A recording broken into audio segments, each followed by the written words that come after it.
So, Blake, we've been waiting 5 hours for Dylan. I don't think he's coming, man. Oh, did he not tell you? Oh, no. Oh, no, what?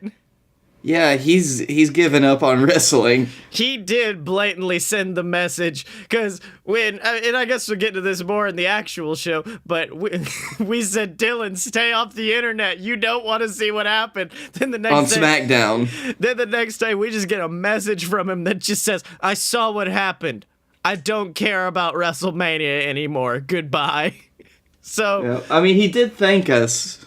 oh yeah, he's like, it was like the Titanic going down. He was just like, gentlemen, it's been a pleasure. Do, do. And then the ship We sinks. told him not to watch because it was his birthday, too. It was! WWE gave Dylan the worst birthday present. It was his birthday!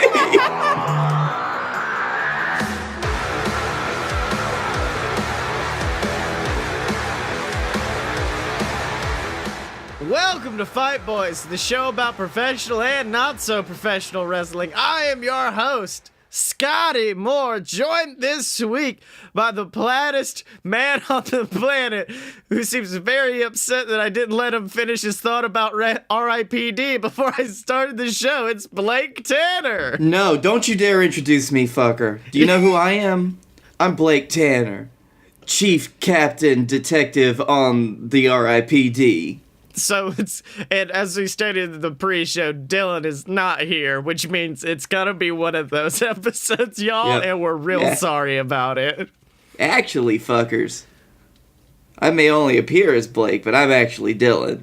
Exactly, but because Dylan is dead because he found out that Asuka lost the women's championship because why?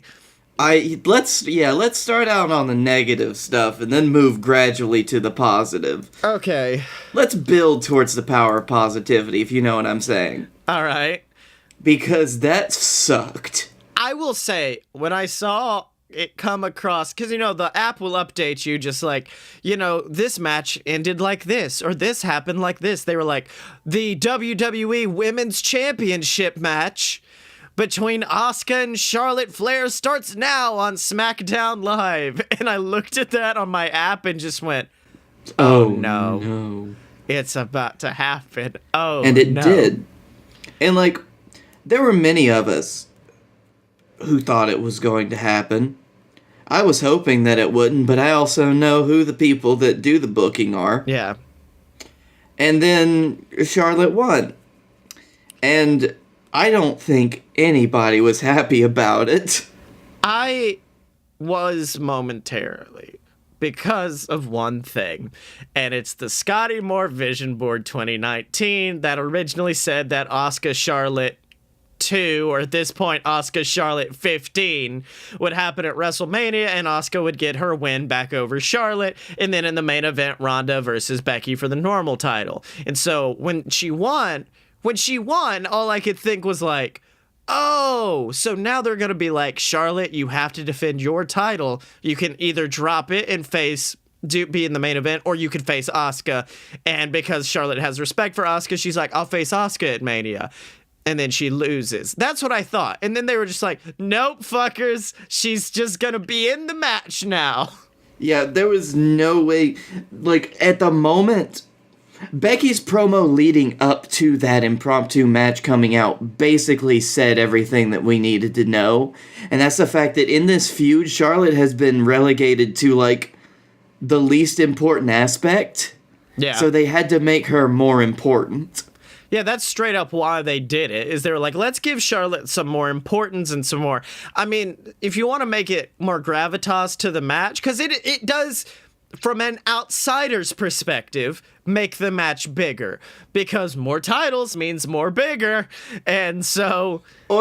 But it also means that the blue title is not as good as the red title, because she's fighting for the red title, but she's got the blue title. Well, now she wants both titles, is what it is, which is leading me into what I think should happen, which is the winner unites the belts, which is probably what they're going to do, and then Becky can go back and forth when she wins, because she obviously will, Vision Board. But speaking of that triple threat, can we just talk about Ronda Rousey and how much of a little fucking weirdo she is. Okay, I don't know about this, so I'm waiting for you. I can't wait. Did you not see the promo she cut before the Beat the Clock challenge? I did not watch Raw this week. I only watched Smackdown. So let me explain to you what Ronda Rousey said. And I'm going to be basically doing my own little version. Comes out. So, looks like the women are main eventing WrestleMania this year. You're welcome. Drops the mic. Walks to the corner. Walks back to the center ring, picks up the mic. Oh, also, Charlotte, and then she goes off on like Charlotte or something, and then she's just like, I'm the best. Drops mic. Walks to the corner. Walks back to the center ring, picks up the mic again. Also, I don't know what a Beat the Clock challenge is, but I'm sure I'm one of those dumb fucking gimmicks you come up with. Drops mic, goes back to the corner, and this time Becky comes out, just looks at her and goes, Ronnie, could you just stop being a little weirdo for once in your life and let's have the damn match? And I loved it. It was so good. I do like it when Becky does stuff like that. I like it when anybody like calls somebody out for doing weird stuff. Yeah. Because there's a lot of weird stuff in wrestling that you can like either get heat for or like get over for a little bit by calling it out. Mm-hmm. Also, fun fact, hey, firstly, that segment was essentially, hey, here's the women's triple threat, and also let's bury the Riot Squad, because every single one of them lost. But that's nothing new. Yeah, but if you want to build up Charlotte, it makes Charlotte seem like a threat going into that match. Don't have Becky be the one who wins the Beat the Clock challenge. Have Charlotte be the one who wins the Beat the Clock challenge. Because no one needs to know why Becky deserves to be in that match. Becky does. But if you show, like, Ronda Rousey, the woman who was famous in the UFC for finishing matches in, like, 2 seconds, 5 seconds, if Charlotte's quicker than her, oh, now I see why she needs to be in the match. Don't just have her beat Asuka and take the title away from her because you're like, oh, there's too many matches on WrestleMania, but now there's only got to be 16 instead of 17. That implies a level of forethought that I've long given up on in the WWE. Yeah, it's not the best, my dude. Also, poor Kurt. I feel so bad for Kurt Angle. I find it amazing that, like, just not very long ago, it feels like he was still having really good matches in his TNA farewell tour, and now he can't even move. Yeah, like, the match against Joe on Monday was just rough, and then he did some sort of weird... I'm fairly sure he killed Randy Orton with that ankle drop, because he just kind of picked him up and then fell like a tree in the woods. Well, I'm sure if anybody can slither out of it, it's Randy Orton. It's old Randy Orton, your favorite old wrestler boy here. This is my voice now. Old maple syrup Orton, that's what they call me. That's just Felix Ball. It is. Anyways, Wrestlepalooza. The Angle match was rough. Like, the match against Joe was really weird because... Yeah. Did you see the end of it? Yes. Where essentially he has him locked in the clutch, then he falls and then pins Joe. And I'm like, that's something you do against like a guy who's his first, second year in the business, and it's a thought of, oh, they're not used to thinking that this move could get reversed and get into a pinning predicament. You can't say that about Samoa Joe. Samoa Joe knows to watch his back during that. I'm fairly sure he's gotten pinned like that before. Yeah. I wouldn't be surprised if Kurt Angle had pinned him like that before. Yeah, it's an amateur mistake, and there's absolutely no reason why he should have gotten pinned off of it, but they did it anyways.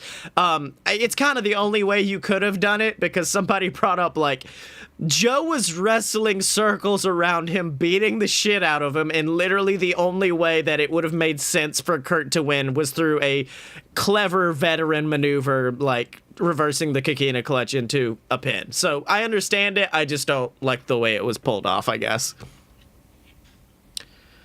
I don't care. But you know what you should care about? There was a cool headbutt in that match. There was a very good headbutt in that match, but also KofiMania, baby! Oh no, I wanted to save that boy for last, but okay. No, we need to. Mostly because can we just say at one... Okay, wait, hold on. Can we put KofiMania Part 1 in and just rehash what happened last week? Yes, because that is basically what happened. No, I just want to say of the match itself, my friend Sean of the Radish podcast just tweeted out, "Wrestling is nice core, confirmed," and then just tweeted out the Usos versus New Day segment of that. Yep. Very good, because were the Usos the fourth team that they fought? They were supposed to be the last team they were going to face was going to be the Usos. Yes, I understand that. I want to know how many teams were before that to know if they were the third or fourth team that they fought. I'm fairly sure it was 4, because it was Gil Anderson, then it was Rusev. Oh, yeah, because they lost very quickly. Did they? I didn't watch it. Then Rusev, Nakamura, then The Bar, then Usos. The Bar, I think, was the longest one. Yeah. And then I enjoy the way that they won. Because, like, yes, you want that victorious moment of, like, oh, they pinned the champion or they pinned Rowan or something. I much prefer the idea of, like, fuck it. I'm destroyed. We got to win somehow. Bury him underneath the table and get the count out, please. It felt very New Day, like, on brand for some reason for me, watching them just cover him in a table. Yeah. Just a matter of, like, Big E sitting up thinking, like, we just got our asses kicked. And then, can we just say... Hey, hold on. When they got him up and when they pulled that table off, do you think that Rowan was flat as a pancake? Oh, flat as a pancake? Flat as a pancake? I will say... Oh, no, please don't. Please don't. Please don't start this. But yeah, can we just don't sleep. Yeah, he was flat as a pancake. No, stop. Just don't sleep on Big E and Xavier Woods' facials during this match. Stop. That's what it's called in the business, Blake Tanner. I know, but think about the optics of asking to look at Xavier Woods' facials. I don't care. It's what it's called when they make You could even say facial expressions. That's too many words, Blake. We've only got 60 minutes here. So anyways... Talk about the mouth moves they made. Xavier Woods' good eye moves during the match. But yeah, like you could see the... Big E's tongue action. Oh, shit. And the New Day's nose moves. You know, all of the best... Now it just sounds like we're promoting one of those weird CDs on, like, all the best nose moves from the New Day. I think my biggest pop of that match was when Big E did pull the straps down. Oh, yeah, and he was just so hyphy for it. He was like, yeah. Oh, it was so fun watching those two in a long match. Yeah. Especially because they've been in they've been in the New Day for 5 years, and it's amazing looking at Big E before the New Day and after. Oh, yeah. I mean, all of them, because they were basically falling into obscurity, and that's why they were putting a tag team together. Well, I mean, X basically wasn't.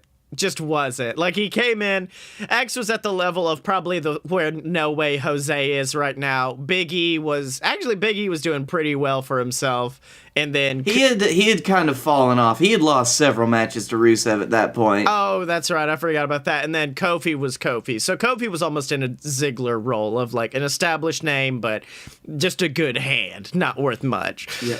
Matter of fact, the first time Woods came out to talk with them before, the New Day was finalized, when they were gonna get together as a team. Yeah. I believe it was when Big E and Kofi had teamed together and they lost a tag team match. Yeah, I think that's what it was too. But yeah, they were just like it's a fantastic group, and I really enjoy this concept of now they've very naturally changed them into serious wrestlers. Because if you had ever told me just like how we're gonna make them fight for the title, I'd be like, how? But having them play off of the like, we're a family, we're brothers, we have worked together for this, we've worked for years for this is why we started this like tag team. It's really taken it to a new dimension I didn't think it would go to.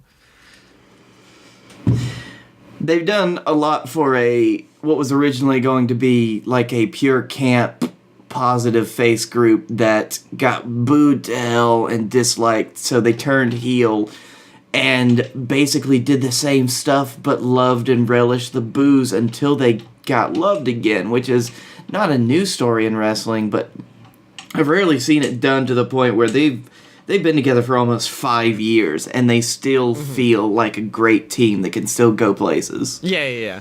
Which there were times where I was wondering, is this good? Is this the peak? Is this the peak of the New Day? And then no, it's not, because now they finally...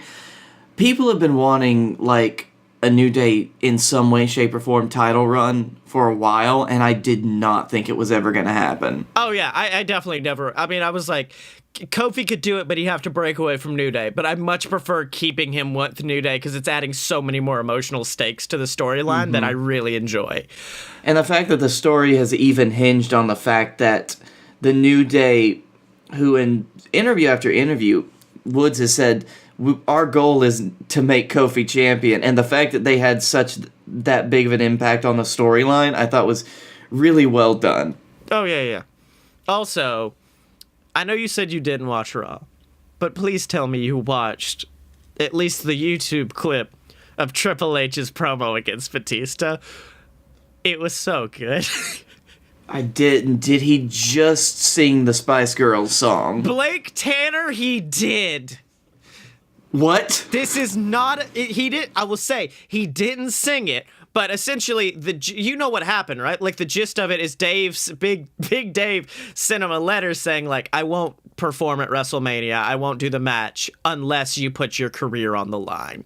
So that was the gist of it, and Trips got in some good jokes. Like, one of my favorites was, he was like, Batista claims that I was using Evolution to keep the world title around myself, and that I was using them. Yeah, no duh, Dave. You just now figure that out, big guy. Come on, man. And of course, then he opens the letter and then goes, I want to read exactly what Dave says. He goes, give me what I want, what I really, really want. Yeah, give me what I want, what I really, really want. I really, really, really. And then he just goes on like that for pages. And then Trips just starts ripping up the letter. And I'm like, yes, Trips. I sleep on how much I love Triple H sometimes, too, because he is a fantastic performer. There are very few people that have been able to keep up the kind of promo game that Triple H has, and I think he's even gotten better with age, but that's also because he's the kind of part-timer who really gets to pick and choose his stuff now because he's in such a high position in the company. Yeah. So I do think, though, that there's a clause in his contract that someone somewhere made him sign that he's like, well, all right, Hunter, you can have a WrestleMania match every year that you want. I'll only put you one thing, though. You can only beat returning superstars that are part-timers, and you will always be beaten by full-time guys.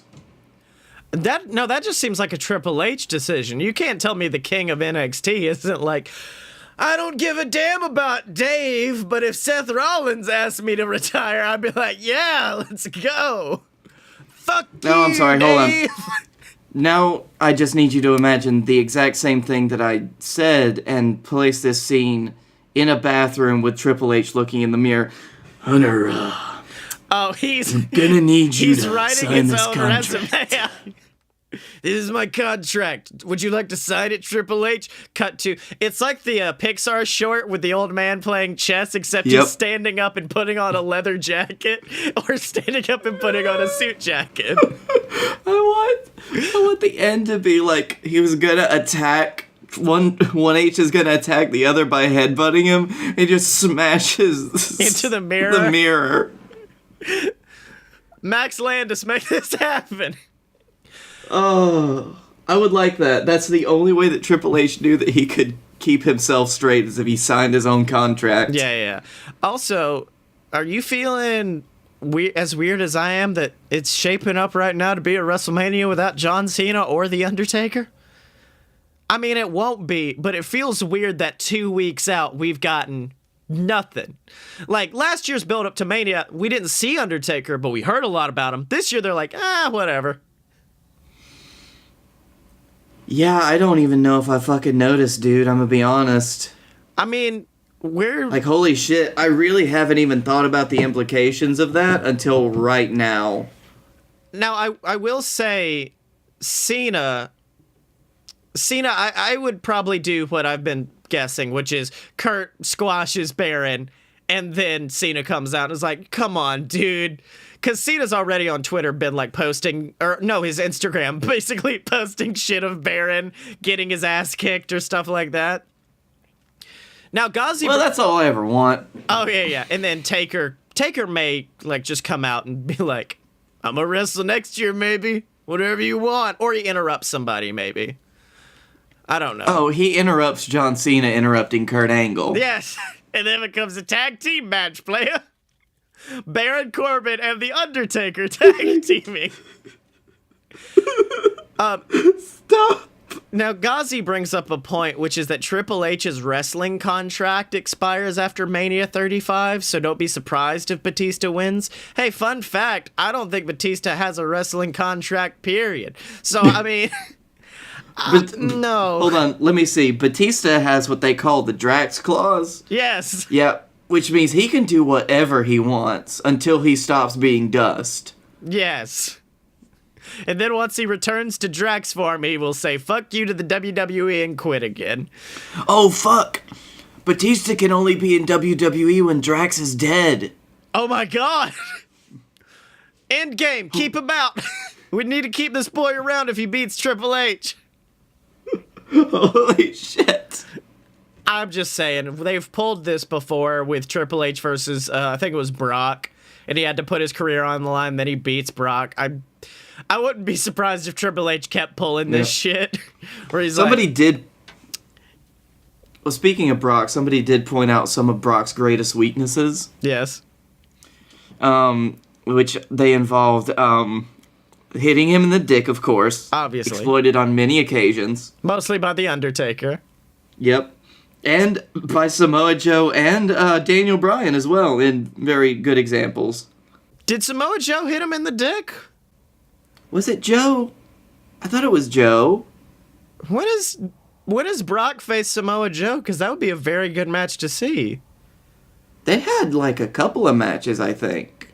They had at least one. I'm going to Google that while you keep talking about Brock's weaknesses. Brock's other weakness is, of course, if he is traveling full speed anywhere near a ring post, he actually repels his opponents from the ring post and is magnetically attracted to the post itself. Yes. Thereby killing himself on the ring post. Right. Oh, A similar thing. You're right. In fact, would you like to know the pay-per-view where Brock Lesnar faced Samoa Joe? The worst named pay-per-view of all fucking time, Great Balls of Fire. Wow. Wow. Damn. Wow. That was a while, dude. That was like 2 years ago at this point, but... You know what? Was that a turtle? Was that turtle sex noise?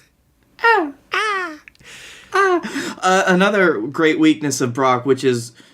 of course, the many pound steel stairs, as well as hitting him right in the diverticulitis. Oh, yes. The only time that he has been defeated is actually utilizing a combination of all of these things and the stairs. Yes. Now, Blake, I do want to ask, do you know Brock Lesnar's greatest weakness? Money? It's all of our patrons coming together to fight Brock Lesnar. If you want Seth Rollins to win at WrestleMania, then go to patreon.com/a-load-of-BS and donate, ladies and gentlemen. It helps support the show. It's a monthly donation for the price of a cup of coffee. You can make us smile beyond all belief, and you get access to our exclusive Discord, access to me and Blake's show. You paid for this, where we watch terrible movies and then commentate over them, and then of course you get shouted out on the show of your choice every single week, like that motherfucker in the chat right now. Ghazi, you piece of human ace. But Blake Tanner, yes. Well, just fun fact, if all of our patrons right now donated for 1,000,000 years, then we could probably buy out Brock Lesnar's contract. Yes, that's how we will defeat him. But right now, Blake, it's time. In a few weeks, this man's going to be at Wrestlepalooza facing off against our fallen brother, the Dylan. But tonight, we get to face him in internet warfare. It's Dust Watch. All right, Ghazi, take over for this bad boy. Oh, also, for Ghazi's birthday, that was last week. We will let him write a Dust Watch tweet. Just send it in the chat. Just send it in the chat. But while we do that, I would like to talk about Brock Lesnar's other weakness, which is just a nice-ass bowl of Golden Crisp. You love it. I love it. Such a good taste. Tastes kind of burnt. It's a cereal that tastes burnt. When do you ever get to experience that? That's true. Are you going to have somebody, get all of the compilations of our Golden Crisp advertisements? I hope not, because I don't want that one in there. Because they're just like, why are you calling our food burnt? Well, see, that's the thing. I think that it's just gonna get slowly sadder every advertisement, because now we're further away from the sugar bear. Oh no! Than we've ever been before. Every day we stray further from Sugar Bear's light. And unless in a week and a half, the sugar bear shows up in front of us, then that's it. I'm actually, that's just what the Dust Watch is this week. Every day we stray further from Sugar Bear's light. The only way to fix it is with a follow. This is more of an old school Dust Watch. It's okay, you can add on the Ghazi bit. Oh, did Ghazi send one? Sexy Chucky T, how you gonna explain losing to Trent in a match with a 1-minute time limit? Hashtag 2019. I'm gonna save that one for when the match actually happens and Chuck loses. Hashtag Dust Watch 2019. All right, there we go. I did also tweet him for Dylan's birthday, saying hey, it's Dylan's birthday, and all he wants is to kick your ass at Wrestlepalooza, you piece of shit. Because did he say anything? No, of course he did. It's fucking Dustin. He's not gonna talk to us. He never does. Oh, so he didn't say anything? No, he didn't. He didn't say a word to us. But well, that's not like him at all. Yeah. But Blake Tanner, WrestleMania is on the horizon, and do you have any good WrestleMania tales? Like your favorite, if we want to, because I figure we could just discuss WrestleMania in general. It is WrestleMania season. I don't. Scotty, I'm going to be honest. I remember WrestleMania 30, and then I remember WrestleMania happening 4 more times. And now we're here. I wonder what happened between there. I believe between 30 and 31. What was that? Oh, it says here you turned 21. That may have explained why you do not remember any WrestleMania 6 since then. I won't even say. At 34, I was pretty sober. What happened in 34? Oh, I remember 34. I mean, I shouldn't remember 34, but I do remember sitting behind Matt Hardy's family and talking to Jillian Michaels' husband. Yep. So, are you holding out hope that you're gonna be there? What? Where, WrestleMania? At New York? Yeah. Yeah. Oh yeah. Just Just like how it's happened all of the other times between WrestleMania 30 and 34. Where I'm just like, I guess I'm just gonna go. No, I have entered like 50 WrestleMania giveaways, just praying that one of them chooses me to go at like last minute. Just to continue the streak at this point. Like Mick Foley had one of the donate and you could go with them, and I'm like, that would be very, very good. Oh, yeah. Yeah. What I liked was his stipulation, which just said, like, hey, we'll try to get you whatever you want. If you want to go to a certain show, I could try to set you up. And I'm like, hey, I run a podcast called Fight Boys. Just let me talk to everybody for 20 minutes. Give me Trent Beretta in a room, Mick Foley. Just a 1 minute time limit's all I need. 1 minute time limit with Trent Beretta, and that's it. But, oh, yeah, that Daniel Bryan returned. Kurt Angle and Ronda Rousey versus Triple H. Fuck, I forgot Kurt was in that match. Yep. I've always just thought, like, oh, Ronda fought the McMahons in a handicap match. Oh, fuck me. Okay, hold on. Don't look anything up. Okay. Who won the Andre the Giant Battle Royal? Last year? Yes. Last year was Matt, wasn't it? Yes. Oh, don't test me, bitch. Don't test me. The other day, we were just sitting down with Siri on and just being like, hey, give me a month and a year. And then we would go to that WrestleMania or go to that pay-per-view, Yep. and then I would have to figure out what the main event was. Who won the Women's Battle Royal? I keep thinking, wasn't that Asuka? No. Oh, man. Asuka was busy losing. Oh, that's right. Asuka lost to Charlotte that night. Yep. Jesus Christ, who was it? Was it Natty? Nope. Is she still with the company? Yes. Name starts with an N. Oh, Naomi? Yes. Oh, yes, the woman who wins everything that doesn't matter in the WWE. Yeah. Oh, man. She's yeah. amazing. Which is sad, because I went from seeing her win the women's title at Mania 33 to, you'll be on the pre-show at WrestleMania 34. Yeah, it's funny that so many, just so many more women came into the actual, active roster, and now it feels like if they were to put them all together, they'd have a good roster, but now they've got them between two shows. Yeah, but then there are some of them that are the daywalkers and can just go from one show to another, and that's it. That is true. I do like the fact that we do have people that can go from one show to another now. Yes, but only a few. Only the really cool ones. Now, Ghazi does bring up another point about something that was very, very happened at WrestleMania 34, and it's the fact that a child won the Raw Tag Team titles. God, that happened. Yeah, WrestleMania 34 kind of just happened now that I think about it.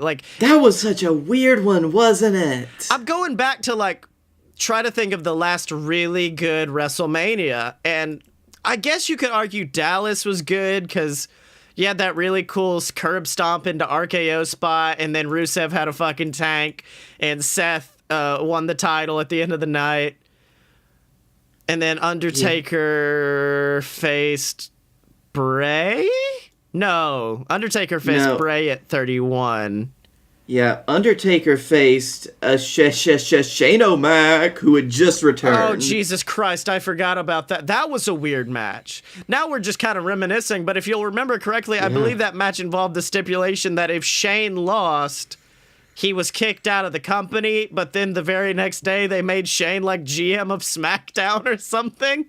Yeah, because, Shane had re-earned his father's respect, and now his father didn't have the looming shadow of whatever was in that fucking box. I can only assume incriminating information that would lead to the arrest of Jimmy Snuka. No. No. It is nothing but a fully written out script for the section where it was revealed that Stephanie McMahon was having his baby. And he was just like, I cannot show this to anybody. Have you seen that? I don't know. I think Vince would be proud of that. Well, no. they've got a weird family, because have you seen that clip from like the Stephanie McMahon DVD where she's just comically like, and then my dad suggested that maybe it like be like him or my brother be the baby and do an incest storyline, and I'm like, that's weird, and I'm like, that's very weird, Stephanie. You're very nonchalant about this. That is very true. Okay, you want to know another fun match from 32? Dallas? Oh, from 32? Wait, I want to guess. Sting versus Triple H? No, that was there, though, wasn't it? It was. Wait, was that... No, Sting versus Triple H was 31. Was it 31? I thought it was 32. Yeah, because 31 was, 30. Oh, fuck. Okay. Now it's just struggling Oh, yeah, 31 was when Roman Reigns beat Triple H. Oh, that's right. Okay. No, I was talking about the 6-second singles match between Big Red Eric Rowan and who else? The man who brought a flamethrower.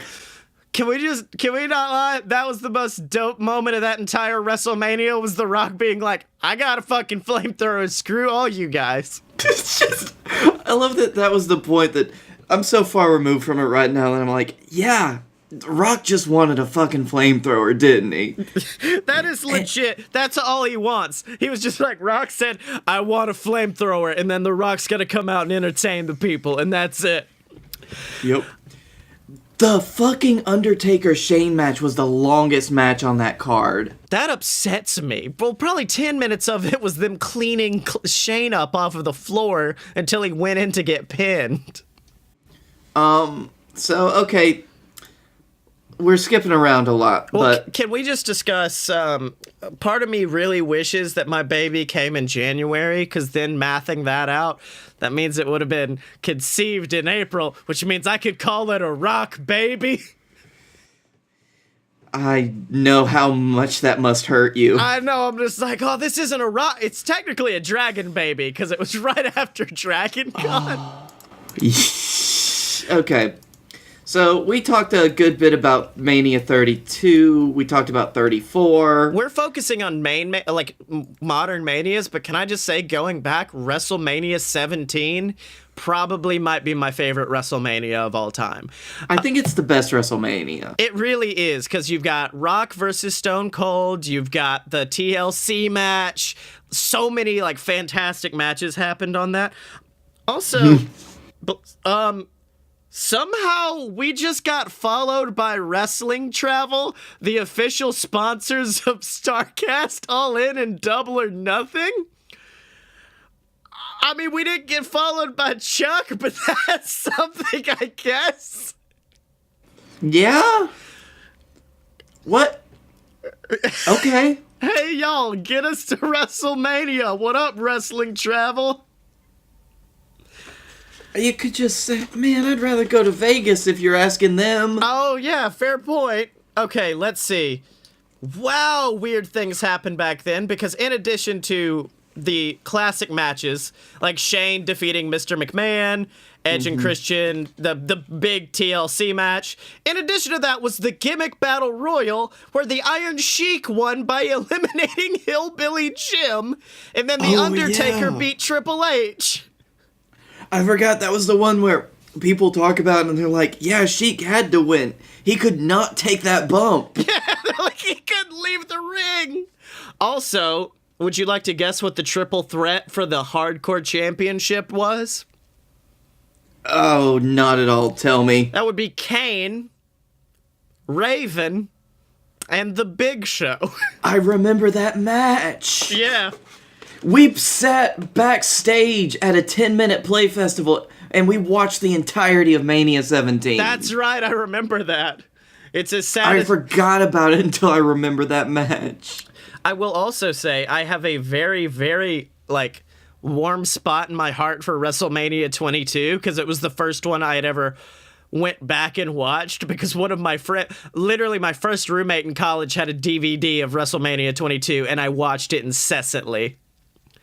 Because you had Edge versus Mick Foley in that insane match where, Foley has barbed wire wrapped around his center, so when Edge hits the spear, it's causing him to like bleed and shit.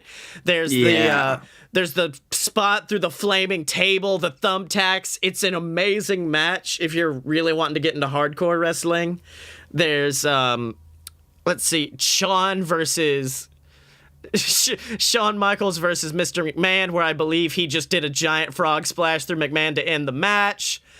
I'm trying to remember all of the great matches. Also, on the cover, on the poster, John Cena is just beating the shit out of Booker T, and I don't even know if Booker T was on the show.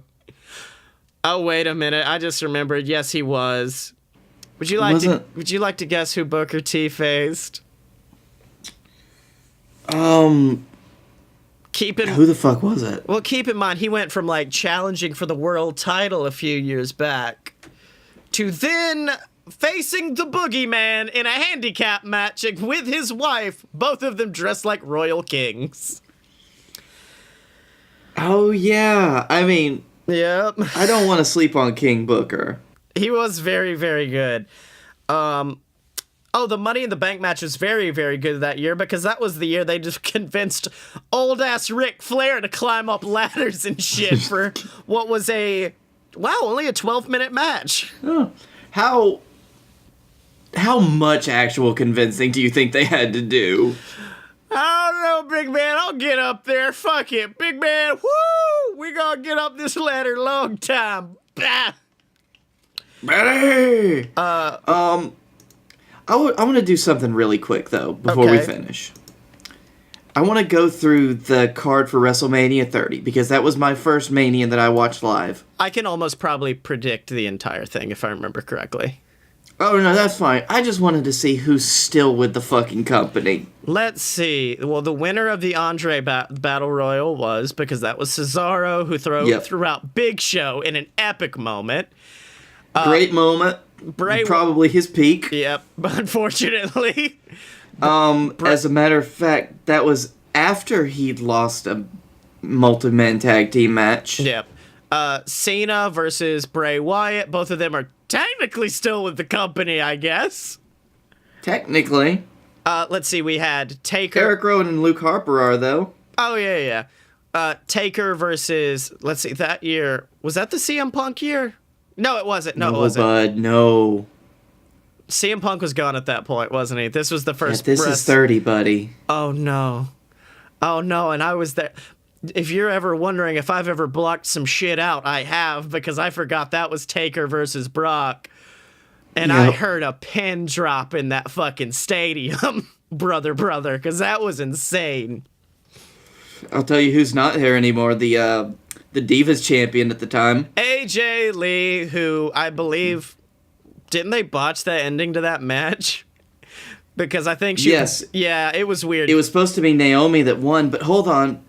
Can I read you the number of, like, the women that were in this match? It was like 18, wasn't it? I think there was, hold on. 2, 3, 4, 5, 6, 7, 8, 9, 10, 11, 12, 13. And it was not a battle royal. This was just a normal match. Yes, this was basically the entire women's roster at the time. Yeah. Ascansa, Alicia Fox, Brie Bella, You mean... Cameron, Hold on. Emma. Wait, no. Please go back. Say that first name again. Oksana. I don't know why I did. I prefer Ascansa. Yep, George Costanza. Shut the fuck. I've literally never seen her other than that one time. Oh, I remembered her from, like, beforehand, but I understand. So, yeah, Oksana is gone.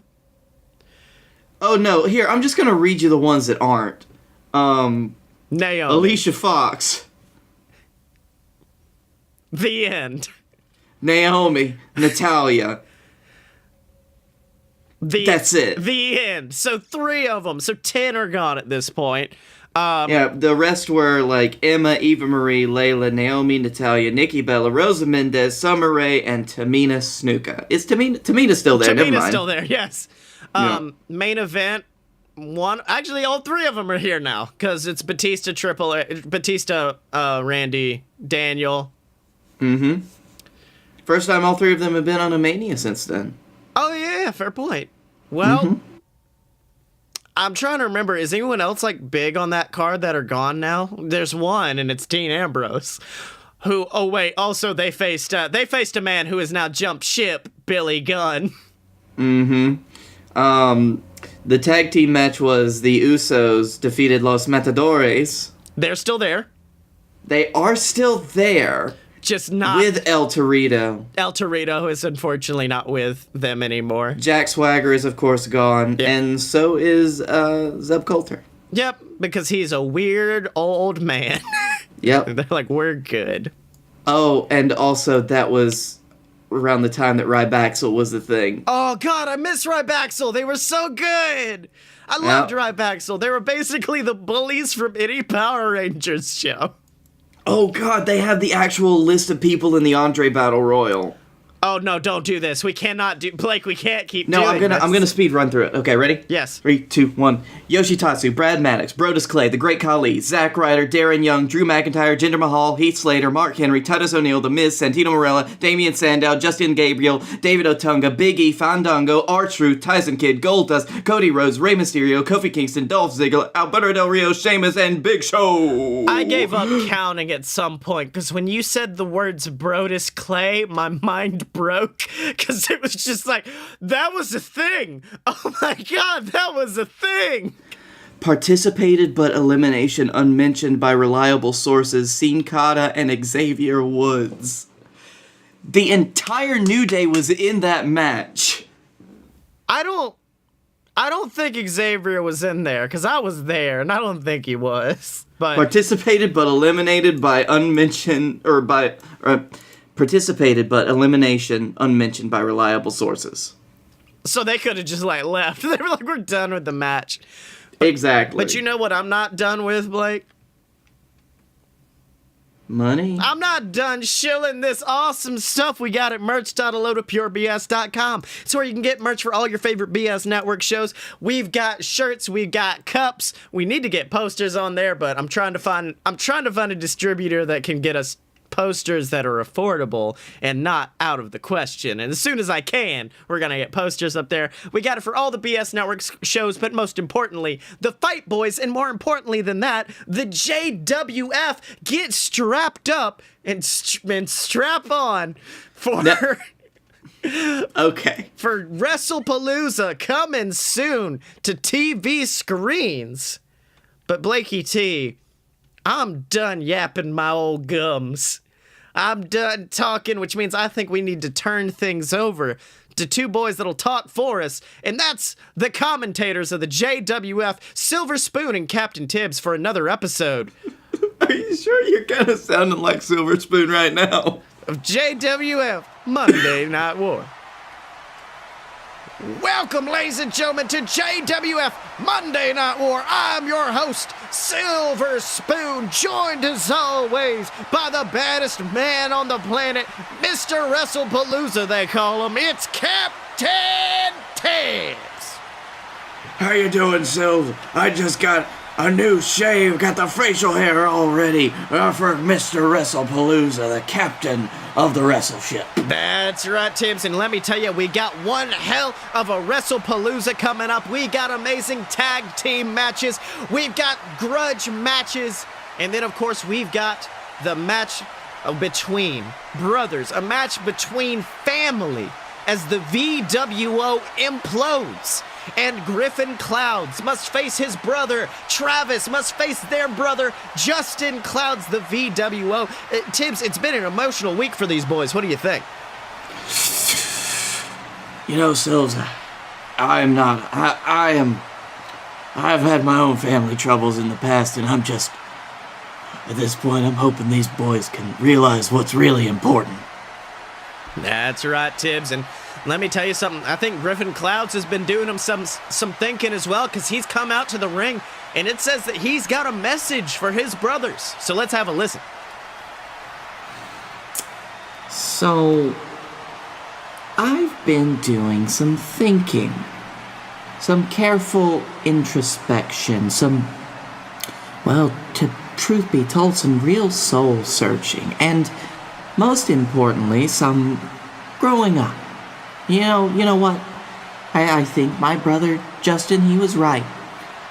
Travis and I gotten too wrapped up in everything wrestling recently, and too wrapped up in everything that's the VWO. We've forgotten what was really important to each other and ourselves, and that's our family.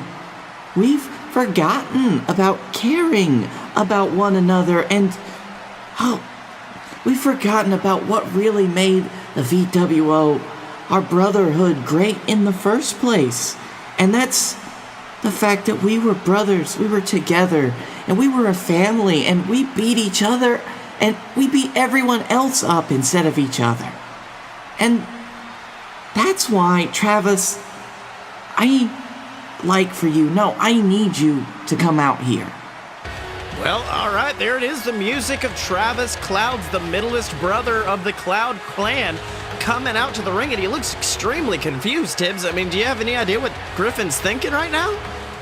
He might be willing to bury the hatchet, but I don't know where, Silves. That's right, but looks like Travis getting in the ring, and Griffin looks like he's ready to say something. Now, my dearest brother, Trav, I just want to say I am sorry. I'm so sorry for how I've been acting over the last few weeks, over even longer than that, the last few months even. Me and you, we were always family, and we were always two of the closest. And that was what's the most important thing to me. And that's why I'm offering you this olive branch, this peace treaty between the both of us that says, join me together at Wrestlepalooza, and we can do what we do best, and that is team up and beat the living hell out of our oldest brother, Justin. We can align together just like old times. You know, you and me, we got tired of every time he would pick on us. When we were kids, we got tired, and we would join up and we would team up and we would beat him. And we can do it again here at Wrestlepalooza if you just stand by my side, just like we always used to do. My brother, my friend, you and I could go on. You could even become a legitimate contender for the JWF Championship. I would be okay with that because you deserve it. In fact, I want you to have this as a token to show you how truthful I am. Oh my God, Tibbs, is that... Tibbs, it's the mask of the Hammerman. Travis Clouds' old persona, the Hammerman's mask that Griffin stole from him so many months ago. It's there, and Travis is taking it. It's in his hands. And Tibbs, this is amazing. Put it on, boy. Put it on. That's right. And meanwhile, the crowd... Griffin has his arms open, but the crowd is chanting no, refusing to try to get Travis to join his brother, but Griffin asking for that hug. Tibbs, do you honestly think Griffin has changed his ways? Do you think this peace offering is earnest? I honestly can't tell you, Sills, but I do know one thing, that Travis Clouds has everything back that was stolen from him by his brother. That's right, but oh my God, Tibbs! You say that, but before Travis had a chance to respond, had a chance to do anything, Justin Clouds out of nowhere assaulting his brother Travis, absolutely beating down his brother, beating the living hell out of him. But wait, Travis coming back, and now these two men are in epic brawl, ladies and gentlemen. But Tibbs, look at Griffin. Griffin Clouds, the baby brother, rolling out of the ring, running up the ramp, and Tibbs, Griffin is smiling. Griffin Clouds is smiling, seeing his two brothers beating the holy hell out of one another. I mean, do you think this was Griffin's plan all along, to get them to fight each other? Sills, it seems like that always seems to be Griffin's plan. He's a manipulative son of a bitch. That's right, but wait a minute. Ooh, looks like Justin with the upper hand, picking him up in a huge vape bomb, blasting Travis in the middle of the ring, damaging that back. And Tibbs, I don't know if he keeps this up, I don't know if he's going to be able to make it to Wrestlepalooza, but... Oh no, Tibbs. Tibbs, Justin has the mask of the Hammerman. He's picked it up off of the ground. Oh my God! He's ripping it apart. He is destroying the mask of the Hammer Man, the mask that represented everything that Travis has fought for. This is insanity. What kind of pain are you inflicting to the people? This is horrifying, Tibbs. I can't believe a brother would do that to his own brother. This is an amazing family rivalry. But speaking of family rivalries, Tibbs, let's talk about a family coming together, and that is you coming together with your son, Canada Charlie, to take on his old mentor, Felix Ball. And of course, the man known as the 7-foot Redwood, the lumberjack. I mean, Tibbs, how are you approaching this match? Well, Sills, I'm going to be honest, I have not been successful in my returns to the ring over the last year or so. I have been humiliated, some would say. I have been beaten, most certainly. I have lost just about everything but my dignity. And I think that's because that I myself, like maybe even Griffin Clouds was saying, have lost a little bit of what was important to me, and that is my family. I left my son, Charlie, to just be taken in by that utter, vicious, evil incarnation, Felix Ball. And I've got to make up for that. And that's what this Wrestlepalooza is going to be. This is going to be about family. And this is going to be about redemption. Because I don't know if there's any redeeming myself, Sills. But we sure as hell can redeem my boy.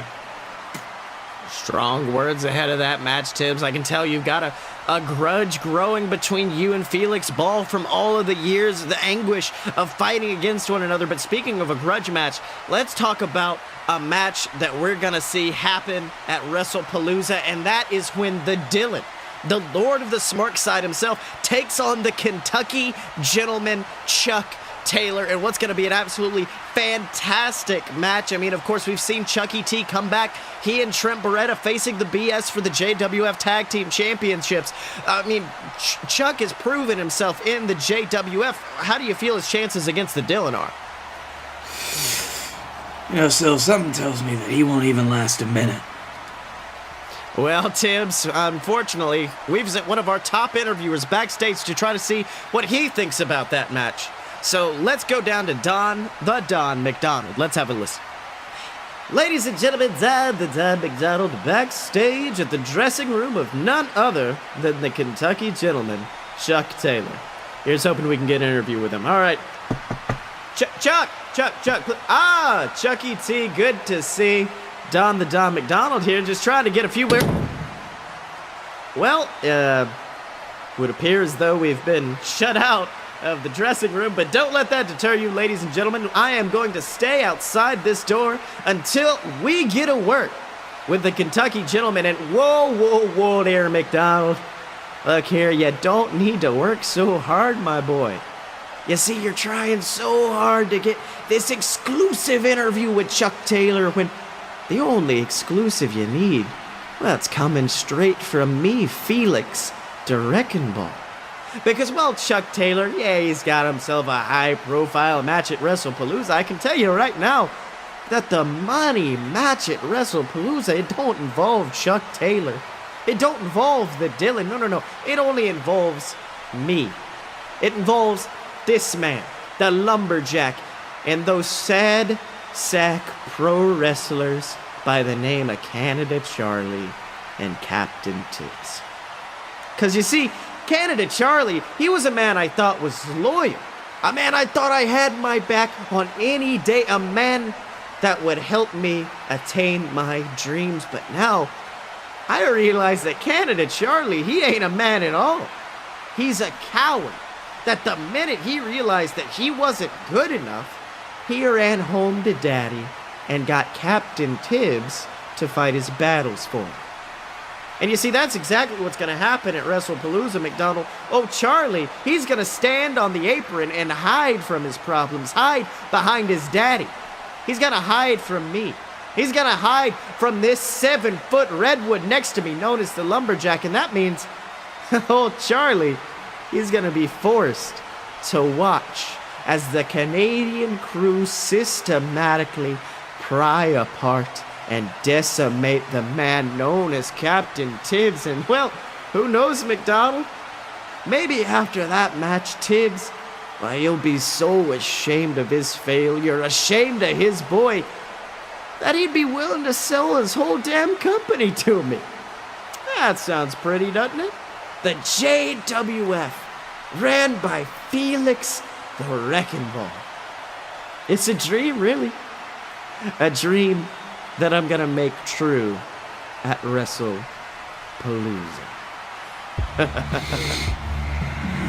All right, Tibbs, I can already hear the breathing. I know you're not, I can tell you're not happy about this, but look, I mean, who knows? Well, you've made your feelings clear about Felix Ball. Felix Ball has had his chance to respond, but you know what, Tibbs? I think we need to give you an opportunity to speak your mind, and more importantly, candidate Charlie an opportunity to speak your mind. So that's why next week on JWF Monday Night War, ahead of their match at Wrestlepalooza, we are going to have an exclusive sit-down interview between me and Captain Tibbs and, of course, his son, candidate Charlie. So make sure to tune in for that. But, of course, Tibbs, in addition to that tag team... why would we... I mean, we could do it right now. We've actually, unfortunately, already got a huge main event schedule that is already looking to go long. But before we talk about that, I'd like to talk about the other tag team match happening at Wrestlepalooza as our JWF Tag Team Champions, the BS, of course, take on the returning men, the former JWF Tag Team Champions in their own right, Coach and friend, the dominant man known as Coach James, and of course his partner, David Honey Mustard Jenkins. Tibbs, how do you feel the BS are going to think in this match? Well, that's definitely an old school style that Coach and friend are going to be bringing to the table. It's not something I think the it's not something I think the BS are gonna be exactly prepared for, honestly. And so I'm gonna ask you something. Is Honey Mustard okay? I think he is. I mean, he's got that honey mustard on his shirt from 50 years ago, but he says it's lucky for him. Yeah, but it is the same shirt, right? It is the exact same shirt, yes, but... Okay, I want to make sure I wasn't going crazy. Well, one would say he probably should change that shirt, but speaking of things that could change, we could be seeing a title change at Wrestlepalooza as the winner of this year's Regal Rumble, Momoa Curry, goes on to face Brunch Boy Baron Corbin, and this main event match we're seeing tonight, Tibbs, is going to have huge implications. Because we are going to see if the Ratscension, Baron Corbin's faithful tag team partners, if they are going to be able to stand at ringside, or if Momoa Curry is going to have them banned, and if he gets the opportunity to choose the stipulation. But Tibbs, it's not going to be easy for him, as, Momoa Curry starting this match off strong with a clothesline to Victor, and then another. Tibbs, I thought this was going to be difficult. Momoa Curry facing against two men, but looks like he's hanging Victor up on the clothesline and sending him out to dry, Tibbs. This is astounding. Sells water two men to a god. That's right, but wait a minute. Now Victor tagging in Connor, the big man of the Ratscension. Now, Tibbs, let me ask you, do you think the Rat Boy's size may give him a better chance against the Rumble winner, Momoa Curry? It'll definitely slow him down. Slow Curry down. Maybe change the momentum of the match, definitely. That's right. And a swift kick to the gut from Connor. Doubles over Momoa. And now Tibbs, the big man, going to work on the god of the JWF. And now... Tibbs, looks like he's setting up for it for a big power bomb, but wait a minute, Momoa actually reversing, deadlifting the entire body of Rat Boy Connor behind him. He's got him by the legs, hanging the body of Connor out to drag in a huge Alabama slammer, putting Connor down. Tibbs going for the pin, 1, 2, and Victor just barely saving his partner, Tibbs. That was good luck, I'll tell you that. I love it, Sills. You don't see many Alabama slammers nowadays, which is kind of ironic. That's right. Now, wait a minute. Momoa getting back up. Victor trying to put the boots to him. But a Momoan punch takes Victor down. Victor rolling to the outside, and wait a minute. Momoa Curry going back to the ropes. Looks like he's setting up for that big fisherman spear. About to end this match, Tibbs. And Connor making his way back to his feet. And oh my God! Momoa, before he can land the spear, Brunch Boy Baron rushed into the ring with a huge brunch of days on his opponent at Wrestlepalooza. Tibbs, this is horrifying. Well, why would he do that? That's right. Shibata forced to call for a disqualification. Somehow he's allowed Momoa Curry to win. Momoa has won by DQ. He's given up the chance to have the Rat Ascension in his corner. I mean, is this a show of ego from Brunch Boy or what? It's just so stupid. Well, it may not be, because now all three of these men are in the middle of the ring putting the boots to Momoa Curry, actually decimating him in the middle of the ring. Ooh, with that big fall of rats in the center of the ring, the Rat Ascension taking him down. Momoa Curry is eating the beating of his lifetime, and I think this may be what Brunch Boy needed ahead of their match at Wrestlepalooza. What do you think? Sills, I think just give it a minute. Okay, well, I mean, looks like Momoa, he was announced the winner, but I don't even know if he can even say a stipulation right now. Certainly doesn't look like a winner right now as Brunch Boy, oh my God, spinning on his opponent. The trio leaving the ring. I mean, Tibbs, how can you even think the number one contender feels right now? Look in his eyes, Sills, that's how he feels. What in the world? Momoa Curry actually making his way back to his feet. Brunch Boy Baron looks like he's seen a ghost on the entrance ramp. What in the world's Momoa doing? Sills, they didn't hurt Momoa Curry, they just made him mad. Brunch Boy, you're forgetting something. Something very important. Because the winner of that match was Momoa Curry. Which means that those two chuckle fucks beside you are banned from ringside at Wrestlepalooza. And it also means that I get to choose what kind of match we have. And if you haven't noticed, Baron, despite everything you've thrown at me, despite all of your cheats, despite all of your attacks, I'm still here. I'm still standing. And no matter how many times you throw me down, how many times you beat me, I will rise. And at JWF Wrestlepalooza, Momoa Curry will rise time and time again to meet the call, because Momoa Curry will rise as the JWF World Heavyweight Champion when Momoa Curry becomes the last man standing. Oh my God, Tibbs! Looks like we're gonna have a last man standing match at Wrestlepalooza. This is astounding! What did I tell you, Sills? They didn't hurt him, they just made him mad. That's right, and Tibbs, let us not forget, they have a history in this match. The match that Brunch Boy defeated Momoa in so many years ago was, of course, a last man standing match. Momoa was defeated by Scotty Moore in a last man standing match. Momoa does not have a good history in last man standing matches. Do you think this is a wise move for him? Sills, I don't know. There's something different about this Momoa Curry. Sometimes you see him, he comes back and he's full of energy and he's full of spirit, willing to fight for what he loves, but this is malice. Sills, this is not a kind and loving God in the ring. This is a vengeful God.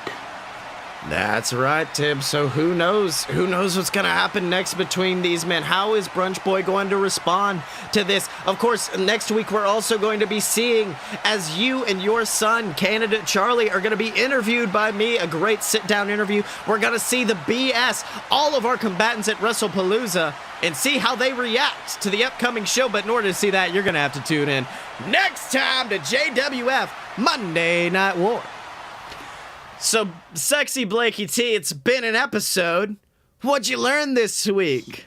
I learned that we did this segment. That's it. I just learned this happened. Oh, God. Okay, no, hold on. Well, I learned that Brodus Clay existed because I forgot about that. So I'm just considering it a relearn. That's funny. I can add him to the list of people that I'd forgotten about. That includes Brad Maddox, Darren Young, Drew McIntyre, Jinder Hall, Heath Slater, Mark Henry, Titus O'Neil, The Miz, Santino Marella, Damian Sandow, Justin Gabriel, David Otunga, Big E, Fandango, R-Truth, Tyson Kidd, Goldust, Cody Rhodes, Rey Mysterio, Kofi.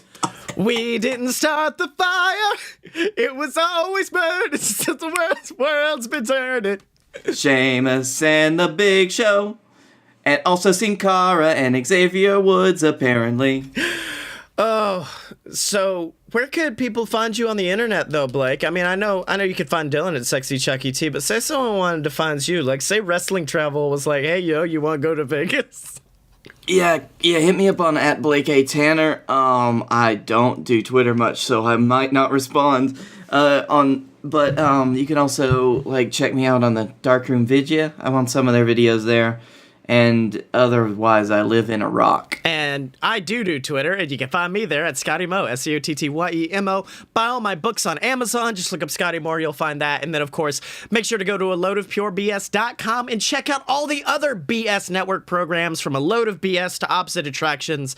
And then, of course, remember to support this show. If you can't do it monetarily, we understand that. Just go to iTunes, leave a 5-star review, or a whatever you want review, but preferably 5 stars. Just be like, just put the lyrics to Weed It and Start the Fire. It's perfectly fine. Yeah, or if you're on YouTube, make sure to subscribe, because next week we have some awesome news coming out for you guys, so you're not gonna want to miss it. It's a huge announcement for next week's episode of Fight Boys. But until then, you can find us at aloadofpurebs.com. Step up to the merch table at merch.aloadofpurebs.com. Find us on Facebook, donate to the Patreon, subscribe on YouTube, and remember to follow us on Twitter at Fight Boys Show Chuck Taylor. Because when you're a fight boy, well, you're a fight boy for life!